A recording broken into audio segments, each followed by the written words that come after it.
Alrighty, here we go. Oh wow, that's way faster than I expected. Holy crap! Please. Oh, stop. Jesus. Ah! There is zero. What? Oh my God. This could actually be a better driving vehicle than a Ford Ranger. Oh my God. Bloody hell, mate.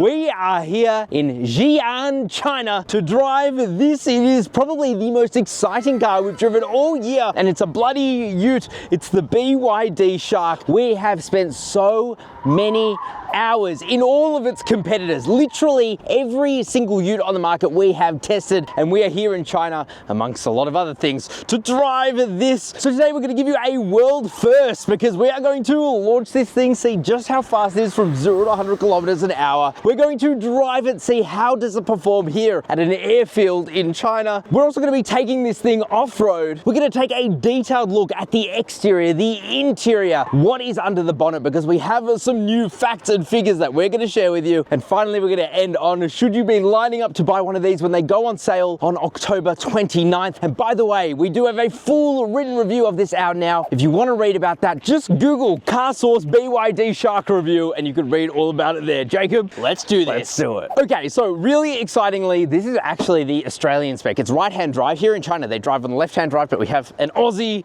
BYD Shark. So this is exactly how it's going to come to Australia. Exactly right. We don't know pricing and grades yet, but we do know, because of some leaked documents that others have reported, that this thing will start at 68,000 Australian dollars before on-road costs, about that. And it will go on sale on October 29th, and then it will range up between, we don't know what it's going to be, but I assume dynamic and premium. Let's talk about the way it looks, man. It looks phenomenal from the front. Gorgeous. I really like it. You got these cool C-clamp design lights here. That's pretty funny. That's pretty funny, man. LED daytime running lights, as well as your turning signals, very bright LEDs there too. You've also got these lights down here that are cornering lights. They turn on when you turn the wheel. You have this light bar up front that looks very F-150. Lightning, that's it. I was gonna say electric. You have the BYD badge proudly spelt out there. 360 camera. It's got a very good 360 camera. A radar there for the adaptive cruise control. And you're gonna notice it's called BYD Shark 6. I think it's just gonna be called BYD Shark in Australia, but I don't know. They like to add numbers to things. They like to add number. If there was a 7, it would be fully electric, for example, but clearly it's not. Down here, you have a big diffuser, and you also have, listen to this.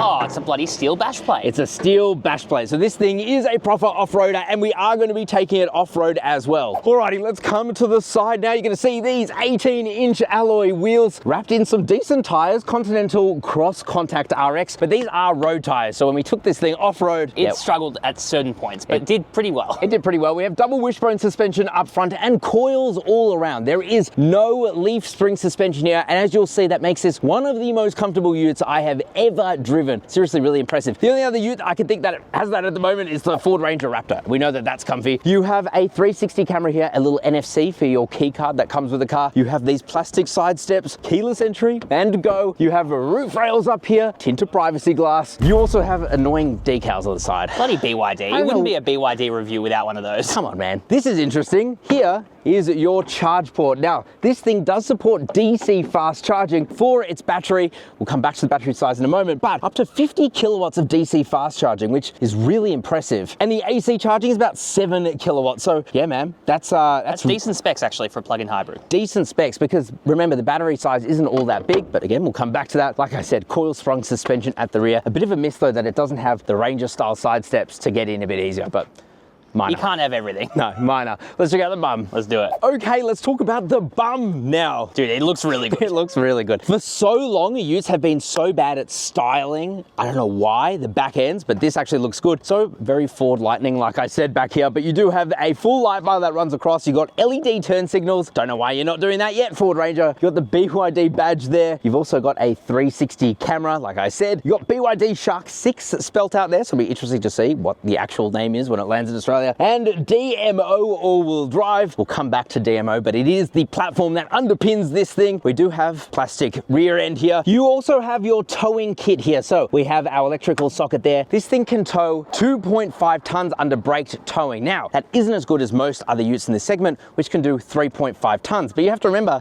this really isn't in a segment. It's got its own segment, which is plug-in hybrid. But the Ford Ranger plug-in hybrid, that is claiming it can do 3.5 tons. So that is one of the downsides highlights to the BYD Shark, because it has the more comfortable coil sprung suspension all around, it does mean that it loses out a bit on towing. And payload. So the payload's only 790 kilos. Yeah, which is still actually Pretty good, but you really need like 950 for 3.5 tons, I think. So anyway, all very interesting. Let us know what you guys think. Is that a deal breaker for you? If we double press this button here, you can see this opens up, folds down, gas strut, and a very light tailgate as well. You'll have to excuse us, there's cars doing literal donuts behind us.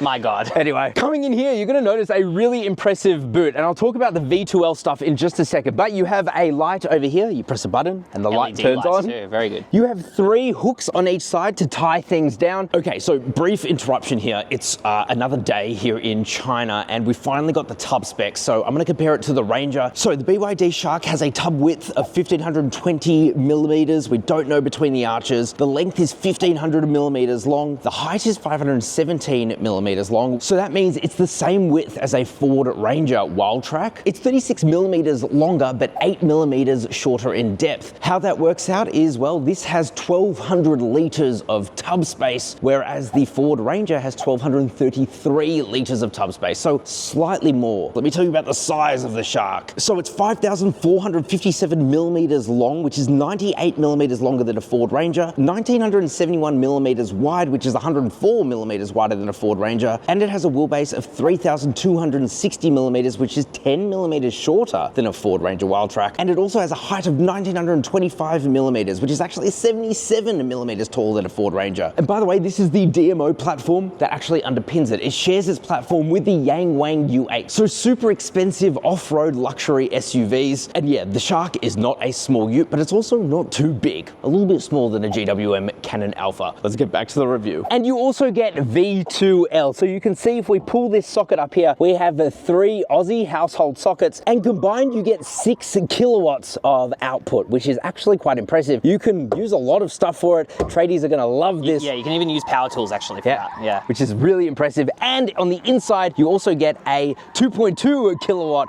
household socket. So that's really good to see too, man. Very impressive. I'm so impressed by this. But let's talk about what's under the bonnet. Alrighty guys, so we have had a real debrief today about what is exactly in the powertrain of the BYD Shark. So let's talk about it. First of all, this is a same engine, the 1.5 litre turbocharged petrol engine that you would find in a BYD C-Line 6. However, instead of being transversely mounted, it's longitudinally mounted. They've been able to achieve that, which is actually very impressive, and that helps with the balance of the chassis. It's also got its battery pack, which is 29.58. That's very specific.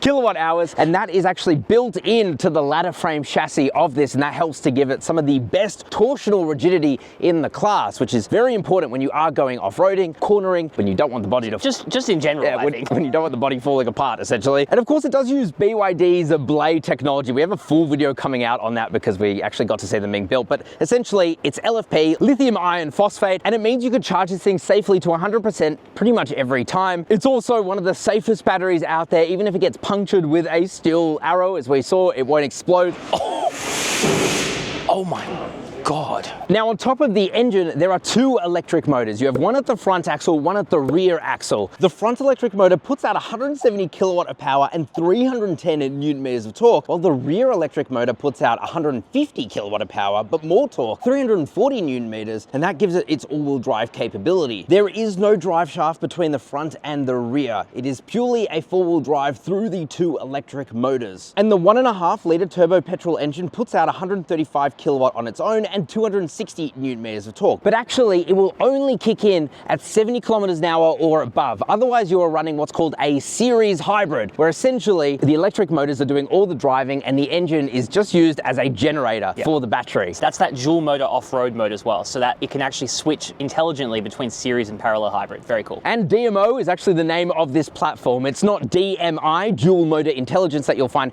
in their passenger cars. And of course, that is because it is a ladder frame chassis. It's got 2 steel beams that run through the core of the car to give it the rigidity and the structure. And combined, the total system output is 321 kilowatt of power, 650 newton meters of torque. Jeez, that's pretty healthy numbers. It's very healthy. And like I said, this thing also has V2L, or vehicle to load. So it gets a lot of features, really, really cool features. And as you will see, they work together so well. Here's another world first, friend. The thonk test. Thonk test. Oh, that was pretty good. That was a good thonk. That was a decent. great thonk. Holy shit. This interior is really nice. So first of all, soft touch materials are absolutely everywhere, man, like everywhere. And that is important because it soaks up road noise. This makes this one of the most quiet interiors I've been in. The Canon Alpha had a very similar quietness to it. This is really quiet. The steering wheel feels so good in the hands. It's a new BYD style, very manly, you know?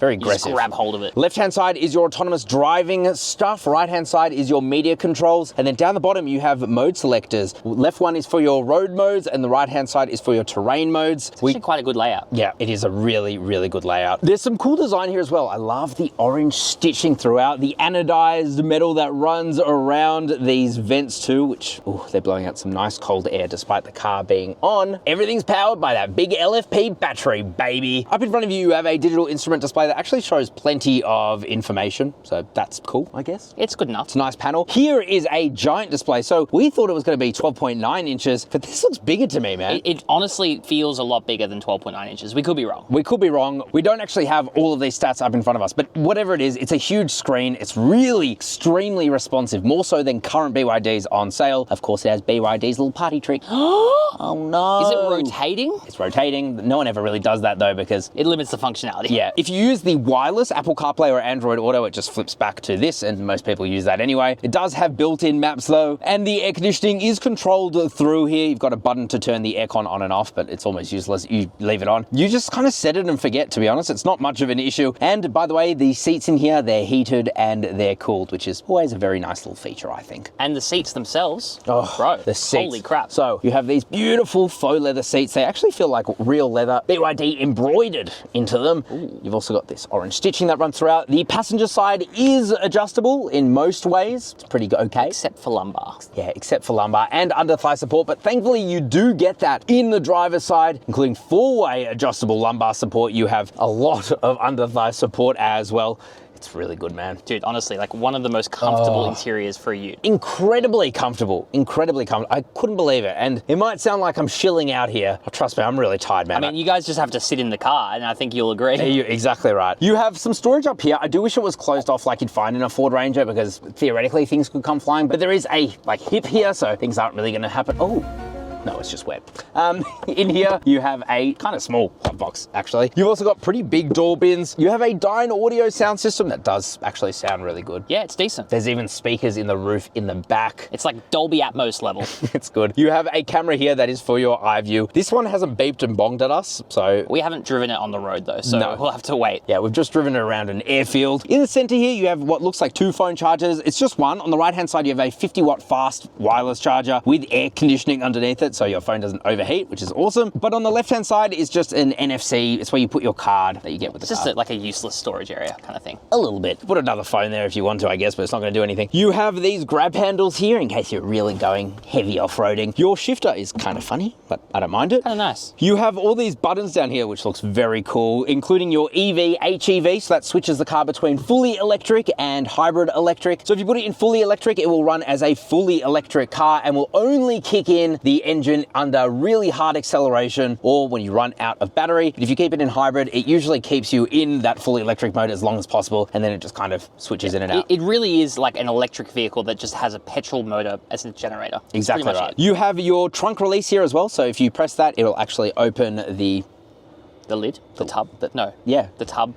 What the f is that called? The tub? The tailgate. Tailgate. Bloody hell. It's been a long day. It's been a long day. You have a start-stop button here, which again looks really cool. You've also got your hill descent control button there and a nice volume dial too. This center armrest is really nice and soft. Lift that up. You have heaps of space in there. A USB-C, a USB-A, and a 12-volt socket walkie, which is very good. And look, I know this is probably a very early production run, but it does feel pretty well put together. Dude, it feels solid. It feels really solid. It's actually quite interesting. There are clearly sunroof controls up here, but they're blanked out. So maybe in future updates or future variants, you will actually be able to get this with a sunroof. I would not be surprised. Jacob, let's check out the back seats. Let's do it. Alrighty, Daddy Jacob, let's get into the back. Oh, it's the second thonk test.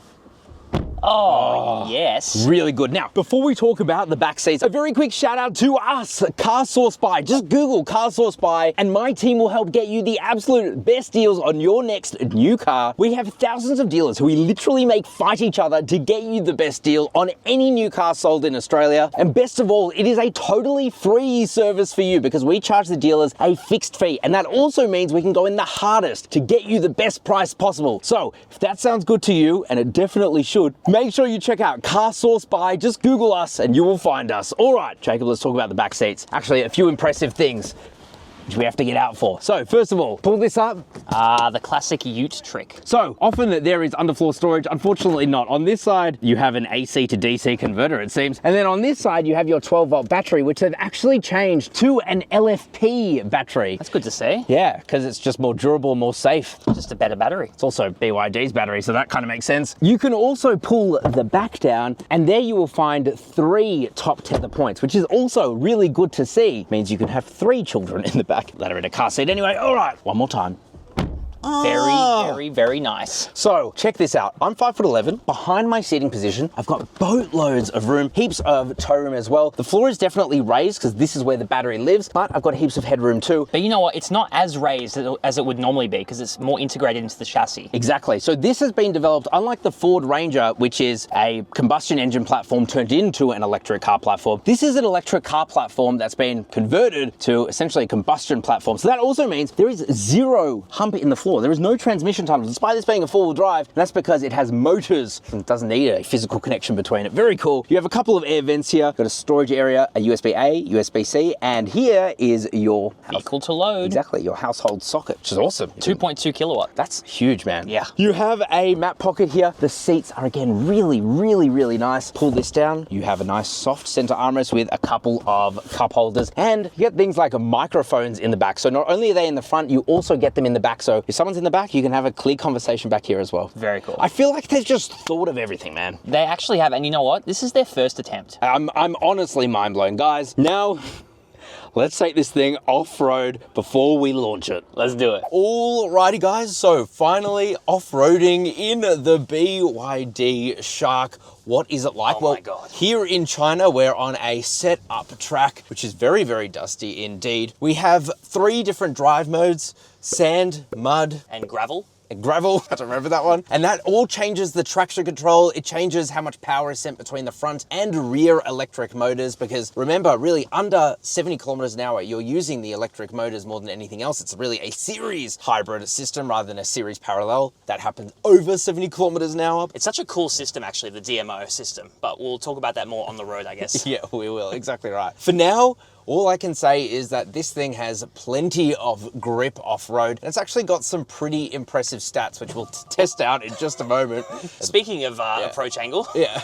So the approach angle is 31 degrees, the ramp over angle is 17 degrees, and the departure angle is 19.5 degrees, all of which, for such a large vehicle, is actually quite impressive. Doesn't quite feel like a Suzuki Jimny in its proportions, but I think it does a really good job, man. I think, for being a ute that feels comfortable on the inside, having a pretty large overhang at the rear, it does pretty well. It does pretty well. In terms of off-road comfort, now this is not the most challenging off-road course I've ever done, but it's actually pretty good. And the other thing that it does very well is its turning circle. It's got quite a small turning circle for such a large vehicle. That was impressive grip. Yeah, I could feel the traction kind of kick in there and send power to the front axle where we lost power. Now, there's all these divots here, and they showed us a really cool graphic where the car was kind of going in and out of these divots, but essentially it'll send up to 100% of power to the rear only.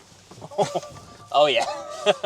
Jeez. And here I'm feeling a lot of wheel articulation. So there seems to be a lot of travel, and you can thank the full coil sprung suspension all around for that. And we're not bottoming out over a lot of these bumps. Wow. And that is because it has a 230 millimeter ground clearance. It's also got some other things that we learned. For example, there is like 5 different layers of protection for the battery, more so than any other BYD that's not on this DMO platform. And that is because they don't want the battery to be punctured while off-road, so it can take a serious beating. Now, Jacob, this is the real test. Oh my God. This actually looks intimidating. For the approach and departure angles. So let's do There's the ramp over. Yep. And approach here. So this is super steep. We tested the departure angle there. It seems to be fine. So you can see here we've come to a stop. Let's see how much grip it's got. This is full dust, so Oh my this is God. genuinely very impressive. We fully stopped in the middle of that hill. So this thing has a 60% hill climbing ability, and that hill can be 31 degrees. So actually quite impressive. And we can also change between our terrain modes here, and you can really feel it changing between all of the different drive modes. What that does is, like I said, it distributes power differently. It'll change the way that the motor response, throttle response, engine response, and it really does work. You can feel it changing almost immediately. So yes, we're gonna take this thing off-road in Australia. We'll make sure that we test this thing to the harshness To the extreme. of its abilities. But so far, it feels pretty damn good. But I will say, for sure, the downside, I can already tell you, is gonna be these tires that it comes with. They aren't the best. No, for off-roading, not at all. And they don't really hold a light to the all-terrains that you would find on a Ford Ranger. But if you could change the tires, I reckon you'll have a much, much better experience. Alrighty, guys. We are the first people in the world to launch a BYD Shark. This is crazy. And see just how fast it is from 0 to 100 kilometers an hour. I feel blessed. Alrighty, world first. Here we go. Specialist timing Let's gear bloody do is this. going. Are you in sport mode? I'm in sport mode. Is your foot planted on the floor? Actually, it's important. You should have the car in HEV if you're ever going to do this. It's the fastest way. Alrighty, here we go. Fist me. Let's do this. Oh, wow, that's way faster than I expected. Holy please, crap! please, please, please. Oh, stop! Jesus! Ah! There is 0. What? Oh, I was looking at the 100 to 0. Okay, 0 to 100 kilometers an hour in 5.99 seconds. Oh my God. 100 to 0 in 3.46 seconds, which is not something we intended to do. Sub 6 seconds in a ute. Are you serious? Well, the Raptor is probably, actually, this might be faster than a Raptor. Whatever, guys, that fell fast. All right, let's drive it normally. That's, yeah, relatively normally on a slalom. Okay, so because we are on a slalom test here, we're going to do something a bit different where we're going to drive it like normally, like a normal ute. We'll put the car into Normal through a slalom. its normal mode, and let's see how it performs. So instantly, first thing I noticed, one, like this is a pretty awesome ground for this, but the suspension is actually really comfortable, man. And It's comfy, but I'm not feeling too much like body roll. No. It's quite good. you can feel, you could just feel the instant torque from the electric motors as you're driving around. So right now it's in fully electric mode because we have the, of course, electric motors, and really the engine only kicks on under 70 kilometers an hour just to generate power. It turns into a parallel hybrid like you find in a Toyota above 70 kilometers an hour. Oh, I missed my Wow. turn. And it does so just to add a bit more grunt. So most of the time when you're driving this, you'll find that you're actually just driving in electric mode only. Well, it's going to be electric mode, but maybe it's using the engine as a generator for the battery. Exactly, at the same time. So you can actually get extra range through that as well, which is kind of crazy. And they claim about 800 kilometers of range. Obviously, it's really impossible for us to tell right now exactly how good it is. But what I can tell you is that the suspension feels fantastic. We're on an airfield right now, but it actually has a lot of imperfections to it, much like an Australian road. 100%. And you know what, in terms of daily driving, they do say 80 kilometers of EV only range. So some people will be able to just do EV only the whole time. Exactly right. And you will actually be able to do that. And that's where this is going to have a real leg up over something like a Ford Ranger Fev. Trying to remember the name. Okay, but now Now it's time to do the slalom. it's the real ute test. Properly. We're putting the car into sport mode. Using our little dial here. Let's go. Let's do it. Oh yeah. Oh, I think these tires are a bit stuffed after everyone's been thrashing it around here. This thing's really yeah. fast. It's also got good brakes on it, to be honest. Oh, the back end's coming out. So the great thing about this is it is a permanent all-wheel drive because of the electric motors really being the ones that drive the car most of the time. Dude, this thing, I know I'm not driving right now. I still haven't driven the car, but it looks fun to drive. Dude, it feels fun to drive.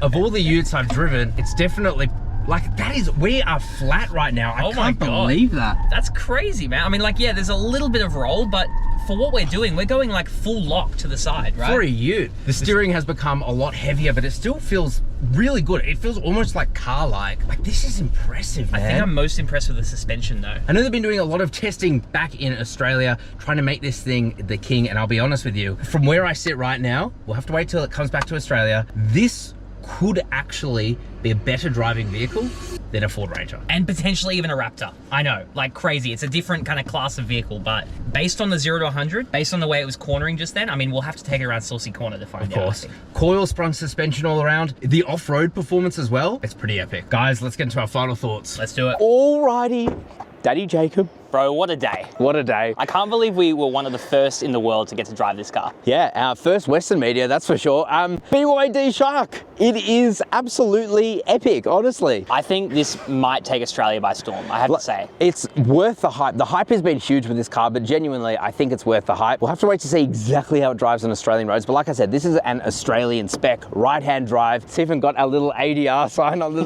right with the fuel consumption. It is fast, it is efficient, at least on paper. Bro, if it can hit 800 kilometers of range, my God. With 80 kilometers of EV only range, don't forget, it is pretty good off-road as far as we can tell here in China anyway. But more importantly, it's the package and the fact that it's going to be coming to Australia for a good price that makes me think that this could genuinely, I really do believe, this could be a top 3 seller in Australia. Wow, big call. Big call, but I think it's got everything it needs to do that, except for the towing capacity, but even that is pretty good. Let me know what you guys think though down in the comment sections below. What do you think of the BYD Shark? It's been a long day. It's been a bloody long day. If you want to buy any new car in Australia and you want the best price possible with cars actually in stock, you need to Google CarSauce buy. And when you do that, my team will help you get the best price possible on your next car with the possibly best buying service I think you can use. Honestly, I believe that. Genuinely. All right, ciao for now. Bye-bye.